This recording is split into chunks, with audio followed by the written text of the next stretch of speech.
Hello friend, চন্দনা cooking ব্লগসে সকলকে স্বাগত। আজ বানাবো একদম ঘরোয়া পদ্ধতিতে ঝুরঝুরে বিরিয়ানি, আর অসাধারণ দেখতে। দেখো, তার জন্য নিয়েছি বাসমতি রাইস, আর ভেজানো ছিল এটা 1 ঘন্টা।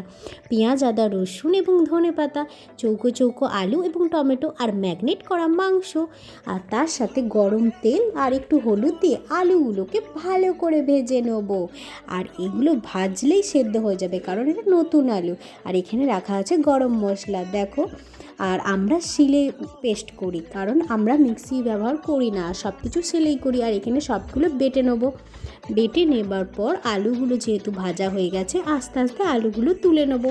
কড়াতে আবার একটু তেল দিয়ে, তেলটা গরম হয়ে গেলে তাতে দিয়ে দেবো এলাচ, লবঙ্গ, দারচিনি এবং তার সাথে তেজপাতাগুলো একটু গরম হয়ে গেলে তাতে দিয়ে দেবো কিছু কেটে রাখা পেঁয়াজ, এবং পেঁয়াজগুলো কিছুটা ব্রেস্তা হিসাবে রাখবো আর কিছুটা মাংসেতে দেবো। আর এগুলো যেমনি লাল লাল করে ভাজা হয়ে যাবে, কিছুটা ব্রেস্তার জন্য তুলে রেখে দেবো। তারপরে মাংসগুলো, ম্যাগনেট করা মাংসটা দিয়ে ভালো করে তেলে ভাজবো, কারণ না ভাজলে ওর একটা এষ্টে গন্ধ বেরোয়।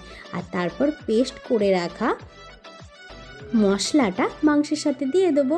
আর যেহেতু আলুগুলো ভেজেই ছিলাম, আলুগুলো ভাজার পর সেদ্ধ হয়ে গেছিলো, তারপরেও যদি মাংসতে না দিই তাহলে ওটা বেশ ভালো লাগবে না। আর এখানে ভিজিয়ে রেখেছিলাম যেহেতু, ভাতটা একটুখানি উনানে বসাতেই তো ঠিক হয়ে গেল। তারপর যেহেতু মাংসটা রেডি হয়ে গেছে, ধনেপাতাগুলো উপরে ছড়িয়ে দিয়েছি। দেখো কালারটা কি এসেছে। তোমরাও ম্যাগনেট করার সময় একটু কাশ্মীরি লঙ্কা রেখে দেবে মাখিয়ে, তাহলে দেবে কালারটা দারুণ আসবে। এবার বানাবো যেটা, সেটা ভালো করে জাক করব।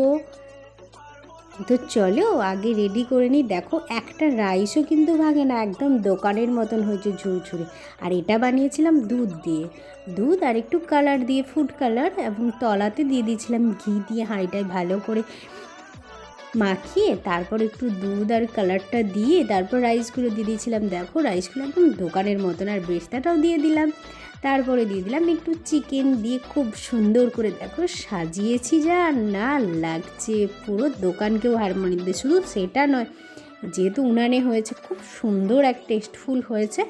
তার সাথে দেখো একবার একদম ঝুরঝুরে, দোকানকেও হার মানিয়ে দিচ্ছে, স্বাদে তো অসাধারণ। তারপরে একটা চাল অবধি ভাঙেনি, একদম গোটা গোটা ছিল। দেখো, তো চলো টাটা।